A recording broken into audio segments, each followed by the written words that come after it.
अस्सलाम वालेकुम नाज़रीन, मैं मोहम्मद असलम हुसैन सियासत की खबरों में आप सबका इस्तकबाल करता हूँ।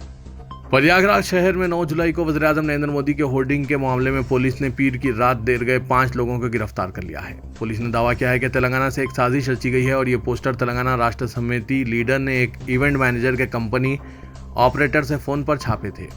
दरअसल 9 जुलाई को शहर के पुलिस लाइन आरडी पैलेस के करीब वज़ीर-ए-आज़म नरेंद्र मोदी का एक होर्डिंग लगाया गया था जिसमें बाय बाय मोदी लिखा गया था। पुलिस ने जल्दबाजी में इस होर्डिंग को हटाया और नामालूम के खिलाफ मुकदमा दर्ज कर लिया। इसके बाद पुलिस ने पीएम मोदी की शुबिया को खराब करने की तहकीकात शुरू कर दी। पुलिस सबसे पहले इन मजदूरों तक पहुंची जिन्होंने इसे लगाया था और सख्ती से मिलकर इससे जुड़े दूसरे लोगों तक पहुंच गई। पुलिस ने इस मामले में 5 अफराद को पीर की रात देर के गिरफ्तार कर लिया है। होर्डिंग्स प्रिंट करवाने के लिए कंपनी ऑपरेटर को तेलंगाना से कॉल आई थी और इसे 10,000 रुपए में ऑर्डर दिया गया था। यूक्रेन जंग की वजह से रूस पर आयत इक़्तिसादी पाबंदियों के दरमियान मुंबई में अमेरिकी कॉन्सुलेट जनरल ने मुंबई पोर्ट अथॉरिटी को खत लिखा है। इस खत में कहा गया है कि अमेरिकी पाबंदियों की वजह से रूसी कार्गो जहाज़ों को मुंबई के साहिल पर आने की इजाज़त ना दी जाए और इसे अमेरिका की जानिब से हिंदुस्तान को रूसी खाम तेल खरीदने से रोकने की कोशिश के तौर पर देखा जा रहा है। द प्रिंट की एक रिपोर्ट के मुताबिक यूक्रेन जंग की वजह से अमेरिका और इसके इत्तेहादियों ने रूस के खिलाफ सख्त इक़्तिसादी पाबंदियां आयद कर रखी है। ताहम इस दौरान रूस के साथ हिंदुस्तान की तिजारत जारी है। हिंदुस्तान ने खाम तेल और दीगर सामान से लदे रूसी जहाज़ों को मुंबई के बंदरगाहों में दाखिल होने की इजाज़त दे दी है। अमेरिकी कौंसल खाने से खत मौसूल होने के बाद बंदरगाहों, जहाज़रानी और आबी गुजरगाहों की वजारत के तहत एक खुद मुख्तार इदारा मुंबई पोर्ट अथॉरिटी ने डायरेक्टरेट जनरल ऑफ शिपिंग को एक खत लिखा जिनमें इनसे मजीद कार्रवाई के हवाले से हिदायत मांगी। उत्तर प्रदेश के वज़ीर आला योगी आदित्यनाथ ने आबादी पर कंट्रोल की कोशिशों के साथ ही आबादी में तवाज़ुन बनाए रखने की ज़रूरत पर जोर दिया। आलमी यौम आबादी के मौके पर उन्होंने कहा कि ऐसा ना हो कि किसी एक कम्युनिटी की आबादी बढ़ने की रफ्तार ज़्यादा हो और जो असल बाशिंदे हों इनकी आबादी को माहौल में बेदारी पैदा करके इस पर काबू पा लिया जाए। योगी ने कहा कि जिन मुल्कों की आबादी ज़्यादा होती है वहाँ अदम तवाज़ुन तशवीश का बाअस है क्योंकि मजहबी बुनियादों पर आबादी के तनासुब पर उल्टा असर पड़ता है। एक वक्त के बाद वहाँ बदनज़मी और लाक़ानूनियत पैदा हो जाती है। उन्होंने कहा कि जब हम फैमिली प्लानिंग की बात करते हैं तो हमें ध्यान रखना चाहिए कि आबादी पर कंट्रोल कामयाबी से आगे बढ़े लेकिन आबादी में अदम तवाज़ुन के हालात भी पैदा ना होने पाएँ। उन्होंने कहा कि आबादी रोकने की कोशिश से सभी मजहब, कम्युनिटी, फ़िरक़े को यकसां तौर पर जुड़ना चाहिए। उन्होंने कहा कि एक मखसूस कम्युनिटी में जच्चा बच्चा की अमवात की शरह ज़्यादा है। अगर 2 बच्चों के पैदाइश के दरमियान वक्फा कम हो तो इसका असर जच्चा बच्चा की शरह अमवात पर भी पड़ेगा। योगी ने कहा कि इसे रोकने के लिए मजहबी रहनुमाओं का भी ताउन लिया जाना चाहिए। उत्तर प्रदेश के चीफ मिनिस्टर योगी आदित्यनाथ के आलमी यौम आबादी पर बढ़ती हुई आबादी के हवाले से दिए गए बयान पर बहस छिड़ गई है। उधर बीजेपी लीडर और साबिक मरकजी वजीर मुख्तार अब्बास नकवी का बयान सामने आया है। मुख्तार अब्बास नकवी ने कहा कि आबादी के धमाके को मजहब से जोड़ना जायज़ नहीं है, ये पूरे मुल्क का मसला है। मुख्तार अब्बास नकवी ने ट्वीट करते हुए कहा कि आबादी का इतना बड़ा धमाका किसी मजहब का नहीं, ये मुल्क का मसला है, इसे ज़ात पात और मजहब से जोड़ना मुनासिब नहीं। नकवी का ये बयान ऐसे वक्त में आया है जब उन्होंने हाल ही में मरकजी वजीर के ओहदे से इस्तीफ़ा दिया है। इनकी राज्यसभा की मियाद खत्म हो चुकी है। ताहम बात यह है कि बीजेपी इन्हें नायब सदर के ओहदे का उम्मीदवार बना सकती है। बीजेपी ने 2024 में मुकर्रर आइंदा पार्लिमानी इलेक्शन से पहले उर्दू को भी मवासलाती ज़बान के तौर पर इस्तेमाल करने का फैसला किया है ताकि मुसलमानों बिलखुसूस पसमानदा तबक़ात तक रसाई हासिल की जा सके।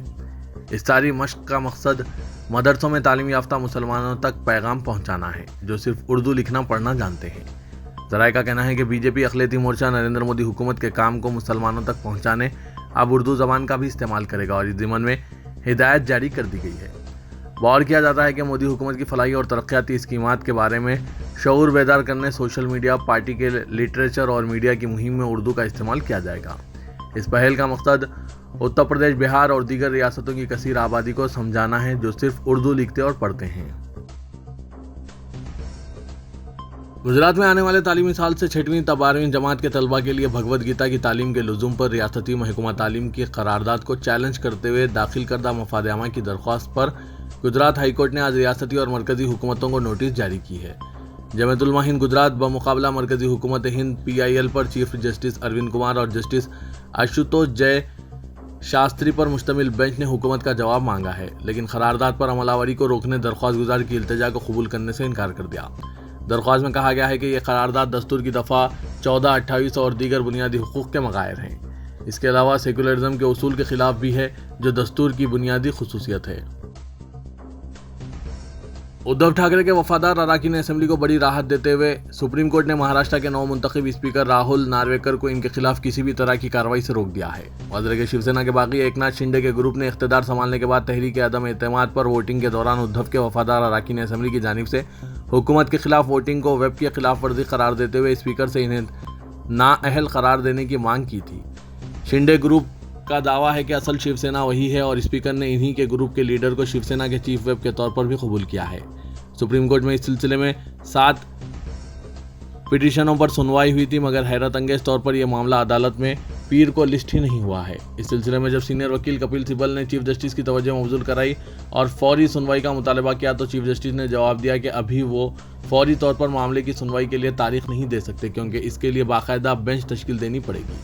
ताहम उन्होंने कपिल सिब्बल की निशानदेही पर उद्धव ठाकरे के हामियों को यह राहत दे दी कि इनके खिलाफ वेब की खिलाफ वर्जी की पादाश में स्पीकर के पास जो दरख्वास्त ज़ेर-ए-इल्तवा है इस पर कार्रवाई नहीं हो सकती।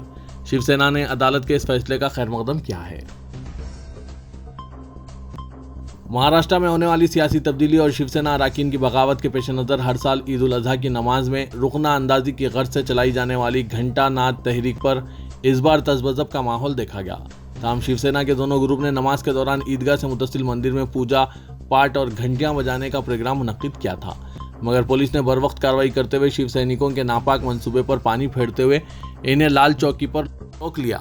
इस दौरान उद्धव ठाकरे के करीबी तस्लीम किए जाने वाले कल्याण डोंबिवली महानगर प्रमुख विजय साल्वी ने शिंदे सरकार पर तनकीद करते हुए कहा कि महाराष्ट्र में सरकार हिंदुत्ववादी है तो फिर मंदिर में जाने से हिंदुओं को क्यों रोका जा रहा है। वज़ीर के हर साल ईद उल अजहा के मौके पर हजारों मुसलमान दुर्गा मंदिर से मुतसिल ईदगाह पर रब के हुजूर सजदा रेज होते हैं। ईद की नमाज के दौरान हिफ्ज़ मा तक़द्दुम के तौर पर मंदिर में हो रही पूजा पाठ के लिए इस्तेमाल होने वाले लाउड स्पीकर को बंद कर दिया जाता है। इंतहाई खलील वक्त के लिए लाउड स्पीकर का बंद होना भी फ़िरका परस्तों को नहीं भाता और वो जानबूझकर नमाज के दौरान मंदिर में घुसने की जबरन कोशिश करते हैं। याद रखें, आंजानी लीडर आनंद देखे ने 1986 में ऐन नमाज के दौरान ज़बरदस्ती मंदिर में दाखिल होकर घंटा बजाने की शरंगेज तहरीक शुरू की थी। तब से लेकर शिवसैनिक हर साल घंटा नाद तहरीक चलाते हैं, लेकिन पुलिस मुजाहिरीन को लाल चौकी पर रोक लेती है और ईद की नमाज के बाद जाने की इजाज़त देती है। इस बार भी शिवसैनिक लीडरों विजय साल्वी की क़यादत में सैकड़ों शिवसैनिक ईद उल अजहा की नमाज से कबल तिलक चौक से ईदगाह जाने के लिए रवाना हुए, लेकिन पुलिस एहलकारों ने लाल चौकी पर बैरिकेड लगाकर रोक लिया। मरकजी वजीर गिरिराज सिंह ने फिर जोर दिया कि मुल्क में आबादी को कंट्रोल करने के लिए सख्त कानून बनाया जाना चाहिए। शुला बयान बीजेपी कायद ने वर्ल्ड पॉपुलेशन डे पर वीडियो बयान जारी किया और इसे ट्विटर पर शेयर किया। बेगूसराय के रुकन लोकसभा ने अफसोस जाहिर किया कि गुज़िश्ता 30 साल में हिंदुस्तान मुआशी तरक्की की दौड़ में चीन से पीछे हो गया, लेकिन आबादी के मामले में आगे बढ़ गया।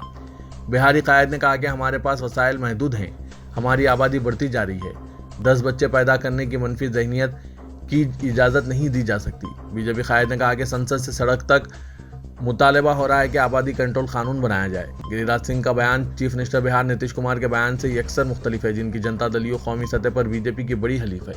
नीतीश कुमार ने ऐसा कानून बनाने की मुखालिफत करते हुए बिहार का अपना तजुर्बा बयान किया था कि औरतों में बढ़ती तालीम की वजह से आबादी घट रही है। वज़ीर-ए-आज़म नरेंद्र मोदी के जरिए पीर को नई पार्लियामेंट की इमारत की छत पर नस्ब करदा कौमी निशान की नकाब कशाई के बाद मरकजी वज़ीर दाखिला अमित शाह ने कहा कि यह खुद इन्हिसारी की शिनाख्त बन जाएगा और नया हिंदुस्तान और मुल्क के अवाम की उम्मीदों और उमंगों की तकमील का मुशाहिदा करेगा। पीर को वज़ीर-ए-आज़म नरेंद्र मोदी ने नए पार्लियामेंट हाउस की चोटी पर नस्ब करदा कौमी निशान की नकाब कशाई की है। अमित शाह ने हिंदी ज़बान में ट्वीट किया कि पार्लियामेंट की नई इमारत खुद इन्हिसार और नए हिंदुस्तान की शिनाख्त बनेगी और लोगों की उम्मीदों और उमंगों की तकमील का मुशाहिदा करेगी। अमरनाथ यात्रा के दौरान बादल फटने से मरने वाले दिल्ली के बाशिंदों के अहल खाना से वज़ीर आला दिल्ली अरविंद केजरीवाल ने मुलाकात की और इन्हें 10 लाख रुपए का चेक हवाले किया। वज़ीर आला अरविंद केजरीवाल ने मीडिया के सवालों का जवाब देते हुए कहा कि इस अलमनाक हादसे में दिल्ली के रहने वाले किसी भी यात्री की मौत हुई है और अगर हमें इनके बारे में पता चला तो हम इन तमाम के अहल खाना को 10-10 लाख की माली इमदाद दे रहे हैं। मैं समझता हूँ कि मरकजी हुकूमत बचाव और राहत के लिए मौजूद है। हम सबको मिलकर मरकजी हुकूमत के साथ ताउन करना चाहिए। केजरीवाल ने ट्वीट किया और कहा कि दिल्ली के बाशिंदे बरमती जी और प्रकाशी जी अमरनाथ जी की यात्रा पर बादल फटने से फौत हो गए हैं। मैं अभी इनके अहले खाना से मिला हूँ। हर खानदान को 10 लाख रुपए दिए जाएंगे। केजरीवाल हुकूमत दिल्ली की तारीखी इमारतों को महफूज करने का काम कर रही है। नायब वज़ीर आला मनीष सिसोदिया ने दिल्ली के महकमा आसार क़दीमा के अफसरान के साथ मुख्तलिफ तारीखी इमारतों के तहफ़्फ़ुज़ के लिए किए जा रहे कामों पर तबद्दुल ख्याल किया।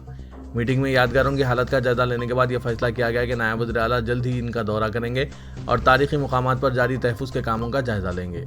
इस मौके पर नायब वज़ीर आला ने कहा कि तारीखी इमारतें हमारी मीरास हैं और इनका तहफ़्फ़ुज़ बहुत ज़रूरी है। इनका मज़ीद कहना था कि तवील अरसे से नज़रअंदाज किए जाने की वजह से इन इमारतों को काफ़ी नुकसान उठाना पड़ रहा है। उन्होंने ये भी कहा कि केजरीवाल हुकूमत इस बात को यकीनी बना रही है कि हर यादगार और इससे मुंसलिक तारीख के साथ छेड़छाड़ किए बगैर इंतहाई एहतियात के साथ इन्हें जल्द अज जल्द इनकी असली शिनाख्त फराहम की जाएगी। हिंदुस्तान आइंदा साल सबसे ज्यादा आबादी वाले मुल्क की हैसियत से चीन को पीछे छोड़ देगा। अक़वाम मुत्तहिदा की एक रिपोर्ट में यह बात कही गई। ये भी बताया गया कि दुनिया की आबादी नवंबर 2022 के औसत तक 8 अरब हो जाएगी। अक़वाम मुत्तहिदा के महकमा मुआशी व समाजी उमूर की आबादी से मुतालिक डिवीजन ने यह रिपोर्ट तैयार की है, जिसमें कहा गया है कि दुनिया की आबादी 15 नवंबर 2022 को 8 बिलियन को छू जाएगी। आलमी आबादी 1950 के बाद से सबसे कम रफ्तार से बढ़ रही और 2022 में इसमें 1% की कमी आई है। अक़वाम मुत्तहिदा के ताज़ा अंदाज़ों से मालूम होता है कि दुनिया की आबादी 2030 में तकरीबन 8.5 अरब और 2050 में 9.5 अरब हो जाएगी। 2080 के दहे के दौरान दुनिया की आबादी 10 बिलियन हो जाएगी और 2100 तक इस सतह पर बरकरार रहेगी। रियासत तेलंगाना में मजीद 3 दिन जोरदार बारिश का खतरा बरकरार है। महकमा मौसमियात ने रेड अलर्ट जारी करके चौकन्ना रहने का इंतबाह दिया। बिलखुसूस अजला, निज़ामाबाद, जगतियाल, निर्मल और इसके अतराफ में 61 सेंटीमीटर तक बारिश होने की पेशकशी की है। सिर्फ कालेश्वरम में एक ही दिन 35 सेंटीमीटर बारिश रिकॉर्ड हुई है। रियासत के 7 मुकामात पर ज़्यादा बारिश हुई है। 20 मुकामात पर ज़्यादा से ज़्यादा 56 मुकामात पर मौसलाधार बारिश हुई है। 334 मुकामात पर 10 सेंटीमीटर से ज़्यादा बारिश हुई है। लक्ष्मी बैरेज के 85 गेट्स खोलकर पानी का अखराज किया जा रहा है। श्री राम प्रोजेक्ट के 9 गेट्स खोल दिए गए हैं। मकान मुनहदिम होने से 65 साल खातून जय अम्मा और पानी में बह जाने से एक बच्चे की मौत हो गई है। इस तरह 4 अफराद की मौत हुई है। रियासत के मुख्तलिफ मुकामात पर बारिश से सैकड़ों मकानात को नुकसान पहुंचा है और हज़ारों एकड़ फसलों में पानी जमा हो गया। कई तालाबों में शगाफ पड़ गए हैं। सड़कों को बड़े पैमाने पर नुकसान पहुंचा है। आज भी कई गाँवों का आम जिंदगी से रिश्ता टूट गया है। शहर हैदराबाद और मज़ाफ़ात में गुज़िश्ता 4 दिन से बारिश का सिलसिला जारी है, जिसके नतीजे में हुसैन सागर भी पूरी तरह लिबरेज हो गया है। सैलाब का पानी कोकटपल्ली नाले के जरिए हुसैन सागर में तेजी से जमा हो रहा है। हुसैन सागर की मुकम्मल सतह 514.75 मीटर है। फिलहाल हुसैन सागर में 513.50 मीटर पानी जमा हो गया है, जिस पर ओहदेदारों ने फौरी चौकसी अख्तियार की है। हुसैन सागर में मजीद पानी जमा होने पर ओहदेदारों नालों के जरिए पानी के अखराज की तैयारी कर रहे हैं और अवाम को चौकन्ना रहने की हिदायत दी गई है। हुसैन सागर शहर का मारूफ तरीन सयाहती मरकज़ है। पानी की सतह में इजाफा हो जाने पर अवाम कसीर तादाद में हुसैन सागर पहुंच रहे हैं। पुलिस की जानिब से एहतियाती इक़दाम किए जा रहे हैं। रुकने पार्लियामेंट हैदराबाद असदुद्दीन ओवैसी ने भारत में बेरोजगारी की शरह में इजाफा और आलमी यौम आबादी के मौके पर हुकूमत को शदीद तनकीद का निशाना बनाया और कहा कि वज़ीर आज़म नरेंद्र मोदी की ज़ेर क़यादत मरकज़ी हुकूमत हर मिहाज पर नाकाम हो चुकी है। असदुद्दीन ओवैसी ने कहा कि आलमी यौम आबादी के मौके पर संघी लोग झूठी खबरें फैलाने में अपना वक्त सर्फ कर रहे हैं, जबकि हकीकत यह है कि मोदी की हुक्मरानी में भारत के नौजवानों और बच्चों का मुस्तकबिल तारीक हो चुका है। मुल्क के नौजवानों की तकरीबन निस्फ तादाद बेरोजगार हैं। दुनिया भर में सबसे ज़्यादा बच्चे यहाँ ग़िज़ाइयत की कमी के शिकार हैं। हिंदुस्तान में बच्चों की शरह पैदाइश हद से ज़्यादा गिर चुकी है। मुल्क की आबादी में कोई भारी इजाफा नहीं हो रहा है। नौजवान आबादी को सेहतमंद बनाए रखने और इनमें तौलीदी सलाहियतों को यकीनी बनाने जैसे उमूर में भी मोदी हुकूमत नाकाम हो चुकी है। असदुद्दीन ओवैसी ने बीजेपी के रुकने पार्लियामेंट वरुण गांधी के ट्वीट को रीट्वीट भी किया, जिसमें कहा गया कि मुल्क में बेरोजगारी की शरह खतरनाक हद तक गिर चुकी है। वज़ीर आला तेलंगाना के चंद्रशेखर राव ने ज़बरदस्त बारिश की पेशकशी के दरमियान वज़रा, अरकान असेंबली, कलेक्टर्स और तमाम महकमों के ओहदेदारों व अमले को दीगर प्रोग्राम मनसूख करते हुए अवाम के लिए दस्तियाब रहने और NDRF रेस्क्यू टीमों समेत हेलीकॉप्टर्स को तैयार रखने की हिदायत दी है। उन्होंने अवाम से भी ख्वाहिश की कि वह ज़रूरी काम हो तो ही घरों से बाहर निकलें। चंद्रशेखर राव ने रियासत में बारिश की सूरत हाल पर प्रगति भवन में आला ओहदेदारों के साथ आज दूसरे दिन भी जायजा इजलास मुनक्किद किया, जो तकरीबन 12 घंटों तक जारी रहा।